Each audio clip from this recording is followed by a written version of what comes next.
बिस्मिल्लाहिर्रहमानिर्रहीम। अस्सलाम वालेकुम माय डियर स्टूडेंट्स। सबसे पहले आप लोगों को वेलकम है द एक्सीलेंस एकेडमी प्लेटफॉर्म पर। डियर स्टूडेंट्स, आज हमें डिस्कस करना है टेक्सोनोमिक कीज़ को। टेक्सोनोमिक कीज़ की जब हम बात करते हैं तो उसमें हमारे पास डाइकोटोमस की, ब्रैकेट की और इंडेंट कीज़ आती हैं। वन बाय वन इन तमाम को हम डिटेल में स्टडी करेंगे बहुत ईजी वे में, लेकिन आपसे रिक्वेस्ट है कि आपने वीडियो को एंड तक देखने हैं और आप चैनल को लाइक, शेयर एंड सब्सक्राइब कर दें। Thank you so much. सबसे पहले हम डाइकोटोमस की कंस्ट्रक्शन की बात करते हैं। तो जब भी की कंस्ट्रक्शन का सवाल आता है आपको पेपर में, तो सबसे पहले आपने ये टेबल एक ड्रा करना होगा। जो भी क्वेश्चन पेपर पे आपके पास क्वेश्चन होगा उसका टेबल आपने इस तरह से ड्रा कर लेना है।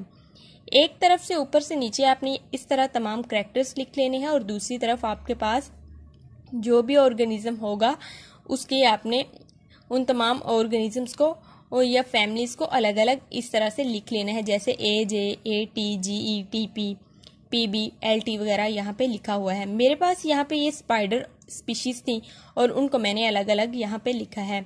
यहाँ पे आप देख सकते हैं कि कैरेक्टर्स में भी आपके पास क्रॉसेस लगे हुए हैं डिफरेंट कलर में, और जो स्पाइडर स्पीशीज मैंने यहाँ पे शो की हैं उन पे भी डिफरेंट कलर्स में क्रॉसेस लगाए गए हैं। तो आपने यहाँ पे ये इस तरह से क्रॉसेस लगा के भी आप अलग अलग सबको कर सकते हैं और आप लेड पेंसिल भी यूज़ कर सकते हैं।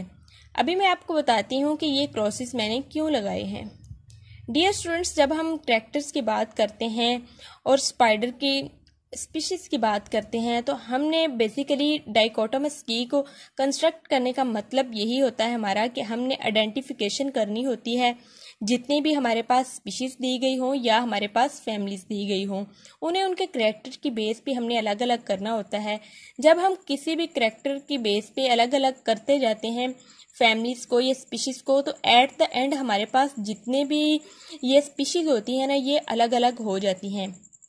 जब भी आपने एक डाइकोटोमस की को कंस्ट्रक्ट करना है तो आपने इस बात का ख्याल रखना है कि कोई भी ऐसी स्पीशी ना रह जाए जो कि आपने सेपरेट ना की हो। हर एक ने अलग अलग होना है, अपने अपने जो भी उनके करैक्टर शूट कर रहा होगा उस बेस पे।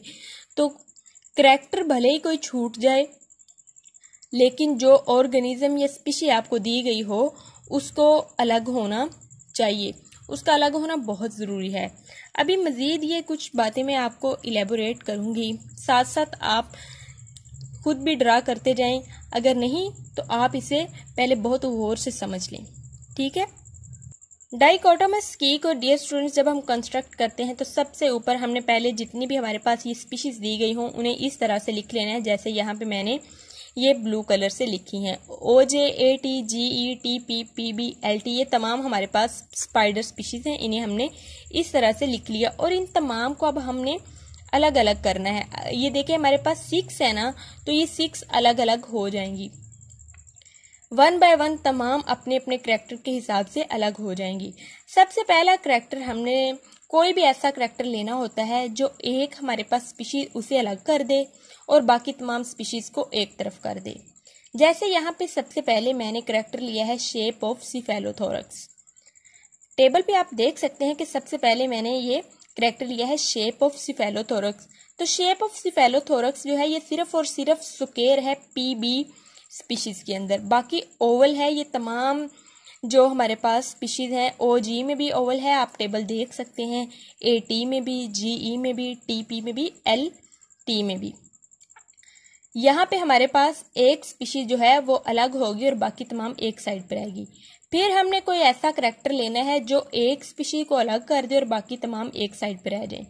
फिर हमने नेक्स्ट करैक्टर लिया है शेप ऑफ पोस्टीरियर मीडियन आई। सबसे एंड वाला करैक्टर आप टेबल में देखें, अगर आपने टेबल साथ बना लिया है तो शेप ऑफ पोस्टीरियर मीडियन आई हमने लिया। तो इसमें हमारे पास राउंड जो है वो हमारे पास बाकी तमाम में ओ जे में, ए टी में, टी पी में, एल टी में राउंड है शेप ऑफ पोस्टीरियर मीडियन आई। और ओवल सिर्फ और सिर्फ ये एक जी ई फैमिली में के अंदर है, जी ई स्पीशीज के अंदर है, सॉरी। तो जी ई इस तरह हमारे पास इस करैक्टर की बेस पे अलग हो गई और बाकी तमाम जो है वो राउंड के अंदर चली गई। अब हमने कोई ऐसा करैक्टर ढूंढना है जो राउंड जो है हमारे पास O J, A T, T P, L T, हमारे पास ये 4 रह गई हैं, इनमें से किसी एक को सेपरेट करें और 3 एक साइड पे रह जाएं। तो हमने नेक्स्ट करेक्टर लिया है तीथोन चिलिस्ट्रा। जब हमने तीथोन चिलिस्ट्रा लिया तो तीथोन चिलिस्ट्रा जो है ये एब्सेंट है सिर्फ और सिर्फ टीपी फैमिली के अंदर। टीपी फैमिली के अंदर हमारे पास ये अलग है, एब्सेंट है, तो इसे हमने अलग कर लिया और प्रेजेंट है हमारे पास ओजे, एटी और एलटी के अंदर, इन्हें हमने अलग कर लिया।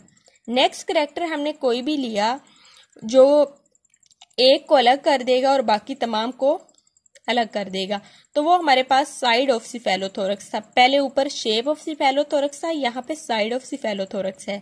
साइड ऑफ सिफेलोथोरक्स की जब हम बात करते हैं तो इसमें ये स्लांटिंग है सिर्फ और सिर्फ एक फैमिली के अंदर, जिसे हमने अलग कर दिया, और ये स्ट्रेट है हमारे पास बाकी दो फैमिलीज के अंदर, जिसमें हमारे पास ए टी आ रहा है और एल टी।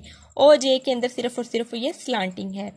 अब हमने स्ट्रेट वाले में जो हमारे पास ए टी और एल टी आ रही हैं उन्हें हमने अलग अलग करना है। तो उनके लिए हमने जो करेक्टर चूज किया है वो है एंटीरियर आइज। इसमें एंटीरियर आइज एक में ग्रेटर है और एक में इक्वल टू है ए एल के। तो इस तरह इसकी बेस पे ये हमारे पास दोनों अलग अलग हो गई स्पीशीज। तो आप देखें जब हमने स्टार्ट किया था तो हमारे पास ऊपर टोटल 6 स्पीशीज थी।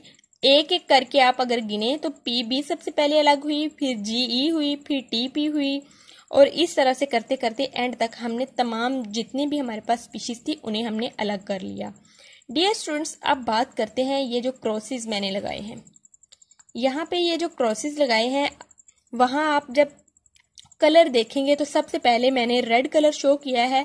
तो रेड कलर में चूंकि हमारे पास हमने शेप ऑफ सिफेलोथोरक्स को लिया था तो रेड पे मैंने क्रॉस लगा दिया कि ये करेक्टर हो चुका है।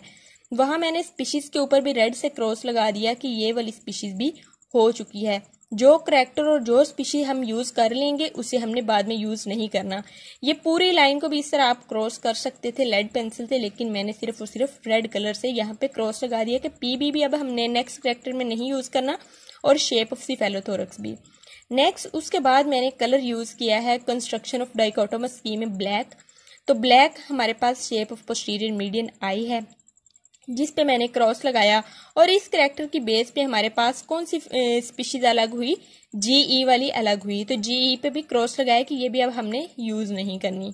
और थर्ड कलर मैंने वहां पे ब्लू यूज किया है। तो ब्लू में हमारे पास कौन सी अलग हो रही है, ब्लू में हमारे पास टीपी अलग हुई।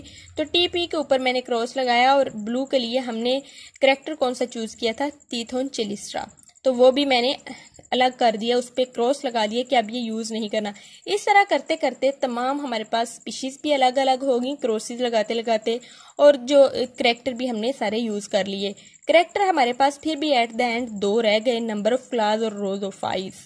तो आपने यहाँ पे इस बात की टेंशन नहीं लेनी कि ये वाले करेक्टर्स यूज नहीं हुए। जरूरी नहीं कि जब भी हम ये कंस्ट्रक्शन ऑफ की करें तो तमाम के तमाम करेक्टर्स यूज हों। करेक्टर्स की कोई रह जाए तो रह जाए, लेकिन ये जो स्पीशीज हैं ये तमाम एंड पे अलग होती हैं, और यही आपकी सबसे इसकी बड़ी अच्छी बात है कि ये जाहिर करती है कि आपकी जो आपने की कंस्ट्रक्ट की है वो बिल्कुल ठीक है, जिसमें आपके तमाम स्पीशीज जो हैं वो अलग अलग हो रही हों। तो होप सो डियर स्टूडेंट्स आपको मेरा ये लेक्चर समझ आया होगा। काइंडली आप चैनल को लाइक, शेयर एंड सब्सक्राइब करें and stay connected for more videos. Thank you so much. अल्लाह हाफिज़।